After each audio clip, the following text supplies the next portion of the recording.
Hello mtazamaji wa Epic World Fact. Leo tupo eneo fulani hivi tumekuja kuongea na msanii fulani ambaye anafanya vizuri sana kwa sasa hivi. Anaitwa Aubas. Mimi sitaki kumtambulisha wakati mhusika yupo hapa. Ni aje? Swali inakuaje? Fresh kabisa. Niko fresh. Naona umepoa. Nipo hapa nimetulia. Naamini watazamaji wengi wanakufahamu, wanakujua, lakini kuna baadhi ambao hawakujui pia. Japokuwa unafanya vizuri kwa sasa hivi. Kwa hiyo ingekuwa ni vyema zaidi ungejitambulisha, wakajua wewe ni nani, unafanya kitu gani, na leo tunakuhoji kwa sababu gani. Mimi naitwa Mpejiwa Filamu, ukiingia YouTube unanipata kwa jina hilo la Mpejiwa Filamu. Ndio, unafanya nini? Nafanya series. Ukiangalia watu ukiingia YouTube utaona movie zangu, kuna Lana, vile vile kuna Pingu. Kwa hiyo wewe ni msanii wa filamu, si ndio? Mimi ni mwigizaji wa filamu. Kama ulivyomsikia hapa, yeye ni msanii wa filamu. Na leo mimi nimefika kwake hapa, kuna maswali machache tu nahitaji kujua kutoka kwake. Vitu vichache tu. Cha kwanza kabisa ningependa kujua ni kitu gani kilikuinspire, kilikuvutia ukaona sasa hivi nataka na mimi niwe mwigizaji. Na yani kuingia rasmi kwenye tasnia ya filamu umeingia mwaka gani? Maswali mawili hayo. Nimeingia 2015. Ilikuwa ni mwezi wa 8. Nakumbuka kuna mshikaji wangu mmoja alinifuata akaniambia, bana wewe, mbona unafaa kabisa kuigiza wewe? Mbona mimi siwezi au mambo? Unafaa bwana. Kwa hiyo nikawa nimemkubalia, ndipo hapo tukaanza naye, tukaanza kuigiza kwenye kundi lake. Kwa hiyo yeye aliyekufuata huyo mshikaji wako alikuwa ni muigizaji kabisa na alikuwa anajulikana, ni maarufu au ni kijana tu wa mtaani ambaye sehemu ambapo umekulia? Ni mkaka mmoja mkubwa, lakini sio kama amejulikana, hapana. Ni makundi ambayo anajitafuta. Kwa maana hiyo na yeye alikuwa anajitafuta vile vile. Okay. Sana yako ya uigizaji umeanzia mkoa upi? Sasa hizi tunajua upo Dar es Salaam, ushajipata upo vizuri. Ni wapi ulipoanzia? Chimbuko lako wewe ni sehemu gani? Mwanza. Mwanza sehemu gani? Sengerema pale. Kwa hiyo wewe ni mzaliwa wa Mwanza kabisa au chimbuko lako tu la filamu ndo limeanzia kule? Yaani umeanza sanaa ukiwa kule au ndo umezaliwa huko pia? Nimezaliwa Sengerema pale Nyampande. Mimi ni mtu wa Mwanza na sanaa yangu imeanzia huko Sengerema huko. Kipi kilikuvutia sasa? Yaani kuna msanii labda ulikuwa unamwangalia ukiwa mdogo, ukaona unasema huyu msanii huyu natamani na mimi niwe kama, yani uigizaji wake labda ulikuwa unakuvutia ukaona kwa nini na mimi nisifanye sasa? Ulivyokuja kushawishiwa na yule jamaa wako, nahisi idea ulikuwa nayo kwamba mimi kuna msanii fulani ananivutia, ulivyokuja kushawishiwa na yule mshikaji ikawa ni rahisi mshikaji kukushawishi wewe kuingia kwenye tasnia ya filamu. Ni msanii yupi alikuwa anakuinspire kwa kipindi hicho? Ukisema hivyo kipindi hiko, msanii ambaye alikuwa ananivutia, niseme kwanza ni wawili. Sababu Kanumba na Ray ni watu ambao walikuwa tukisema wana ushindani, ni kweli wana ushindani kwa sababu wote wana uwezo mkubwa. Kwa hiyo ni wasanii ambao walikuwa wananivutia sana mimi. Kwa maana hiyo tukiangalia mzani Kanumba wananivutia sana. Kwa marehemu Steven Kanumba wewe ndio msanii wako pendwa, alikuwa anakuvutia mno kuliko wasanii wote? Alikuwa ananivutia sana. Kwa wasanii wengine hawakuvutia waliopo sasa hivi? Hapana, haina maana hiyo. Wote wanafanya vizuri na wanapiga, yani kuna kazi moja inaweza kutoka ukajiuliza ila jamaa ukapiga, lakini tu ni upenzi, unampenda mtu fulani hivi hivyo yani. Hiyo ilikuwa ni zamani. Kanumba hayupo tena sasa hivi. Yes. Lazima sasa hivi kuna msanii anayekuvutia yeye wa Tanzania au nje ya nchi. Ni msanii yupi ambaye bado ukimwona wako unasema jamaa anajua, jamaa anafanya? Kwenye utunzi au kwenye uchezaji? Vyovyote tu. Kwenye kuandika au kwenye kucheza? Kwenye kucheza hapo wengi sana ambao wanafanya poa.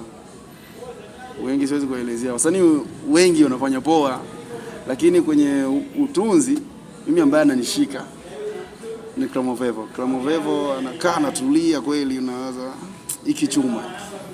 Na umezungumzia kwenye utunzi. Kwa nini umesema anakuvutia kwenye utunzi? Inamaanisha na wewe unaandika movie au? Ndio, mimi ni mwandishi. Wow, hiyo nilikuwa sijui, hiyo umenipa. Na naamini kabisa asilimia kubwa watazamaji wetu walikuwa hawajui na hawakutegemea kama filamu zako wako naandika mwenyewe. Ndio. Sasa ningependa kujua kwa nini uliamua kuwa unaandika mwenyewe filamu zako? Wakati naamini kuna watu wengine wasanii wakubwa wanaigiza vizuri, wanafanya vizuri, lakini movie zao hawaandiki, wao wanaandikiwa na watu wengine.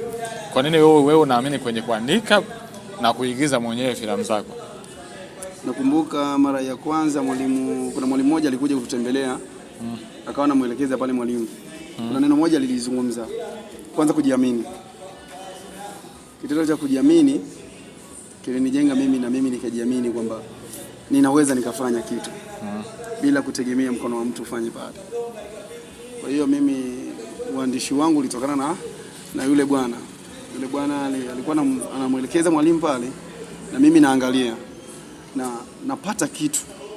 Kwa hiyo neno moja lake lilinijenga sana kujiamini. Kwa hiyo nilikuja nikaandika series moja inaitwa Tamala Moyo. Baada ya kufanya hicho kitu nikatupia kusikiliza mashabiki wanasemaje.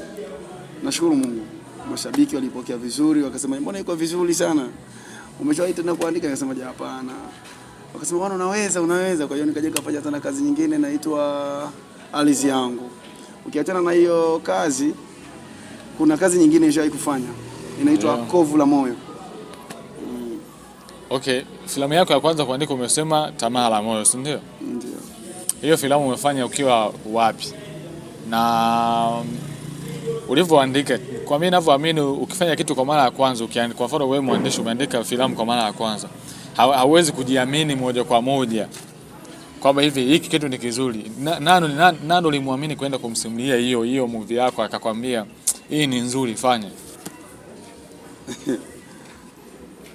Kiukweli mimi nisiseme sana. Sikumshirikisha mtu. Nilibeba hili jambo nikampelekea shooter mwenyewe ambaye alikuwa tuliorganize kwa ajili ya kunishuti. Mwambia bana mimi na kitu hiki hapa. Akakipitia tu kidogo na yeye sio mzoefu kivile. Ananiambia hii kazi ni nzuri, fanya. Sema kweli, fanya. Kwa sababu kule nilikokuwa mimi sio mjini kivile yani. Ni sehemu tu pamechangamka, uzoefu sana watu kuhusu mambo hayo hamna. Kwa hiyo nilipompelekea kama ni kitu kizuri, kwa hiyo nilipokuja kukifanya kilipotoka watu wakipenda nikasema kumbe kizuri kweli. Umeona? Okay. Sawa. Na ni changamoto gani kubwa ambayo umekutana nayo kama msanii chipukizi na uliwezaje kuishinda hiyo changamoto? Changamoto ambayo nilikutana nayo mimi, msanii anakuja leo, kesho asije. Na unaweza kaandika series yako kapanga watu fulani nahitaji fulani nahitaji. Mnafanya mazoezi alafu mwisho wa siku mmekaribia kuingia location mtu haonekani. Ni changamoto ambayo ilikuwa inasumbua sana. Uliishindaje sasa? Kutokana na kazi zinapotoka nzuri, mtu anakuja anakuambia bana nataka. Na wengine anapiga simu. Bana nataka nafasi hivyo yani. Lakini huku mwanzo yani utajikokota sana. Unaweza kuvunjika moyo aisee. Okay, fine.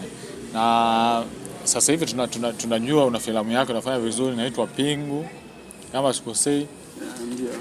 Pingu, cha kwanza kabisa ningependa kujua ni msanii au ni filamu gani ili kuvutia ikakusukuma kuamua kufanya filamu ambayo inaitwa Pingu?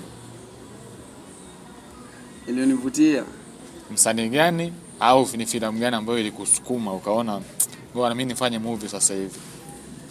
Ndio tukapata Pingu sasa.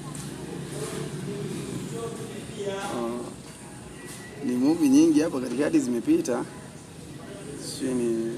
Niseme ambayo ilinivutia ni mwigizaji Rakei amenivutia pia hapa nyuma kwa sababu hapa nyuma kuna kazi ambazo zimeingia za Rakei zimenivutia ndio nikafanya hicho kitu.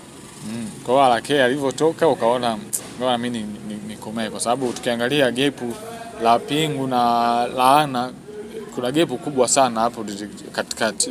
Sasa sijajua kilikusibu nini ukakaa kimya muda wote. Kufanya series unahitaji gharama kubwa. Unahitaji watu kuja kuwekeza. Hakuna safari ya mtu mmoja. mtu akisikia hata kampuni fulani,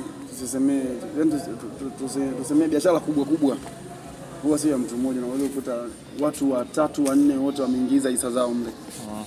Kwa hiyo ndio maana nimekwambia kwamba tunahitaji kushikwa mkono. Sasa wewe kwa upande wako sasa hivi unafanyaje ili kuboresha kazi yako ya filamu? Unafanyaje ili kuboresha kazi yangu? Na tunawekeza tulicho nacho